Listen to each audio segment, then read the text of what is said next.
নমস্কার, সবাই কেমন আছো? চলে এলাম নতুন একটা মিনি ব্লগ নিয়ে। আমার এই মিনি ব্লগগুলো তোমাদের অনেকেরই ভালো লাগছে, তাই সবাইকে জানাই অসংখ্য ধন্যবাদ। সকালে ঘুম থেকে উঠে বাড়ির কাজকর্ম সেরে আজকে আর ব্রেকফাস্ট করিনি, তাড়াতাড়ি একটু লাঞ্চ করে বেরিয়ে পড়লাম ডিএম অফিস। যাচ্ছি রেস্টুরেন্টে, একটু কাজও আছে।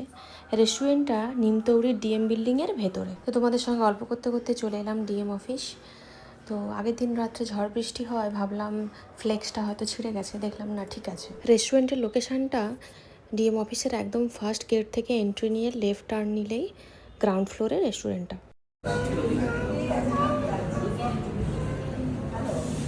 যখন পৌঁছালাম কিছু কাস্টমার বসে খাওয়া দাওয়া করছিল। আমি যেহেতু লাঞ্চ করে এসেছি আর লাঞ্চ করলাম না, একটু ফ্রেশ লাইম সোডা খেলাম। এরপর একটু কাজ সেরে নিলাম। মোটামুটি কাজ সারতে সারতে 5টা মতন বেজে গেছিলো। এরপর বাড়ি থেকে একটু ফ্রুটস নিয়ে এসেছিলাম, নীলকে একটু ফ্রুটস খাইয়ে দিলাম। আমার কাছে কেউ কেউ রেস্টুরেন্টের অ্যাড্রেসটা জানতে চাইছিলে, তাই এই ভিডিওতে আমি একটু বলে দিলাম। রেস্টুরেন্টটা খোলা থাকে মানডে টু ফ্রাইডে, সকাল 11টা থেকে রাত্রি 8:30 অবধি। স্যাটারডে সানডে আর ন্যাশনাল হলিডেগুলো ছুটি থাকে। তোমরা কেউ যদি কখনো আমাদের রেস্টুরেন্টে আসো, আমাকে অবশ্যই জানাবে, আমার ভীষণ ভালো লাগবে। কাজ সেরে বেরিয়ে পড়লাম বাড়ির উদ্দেশ্যে। আজকে ভিডিওটা এই পর্যন্ত। সবাই খুব ভালো থেকো, সুস্থ থেকো, দেখা হচ্ছে নতুন একটা ভিডিও।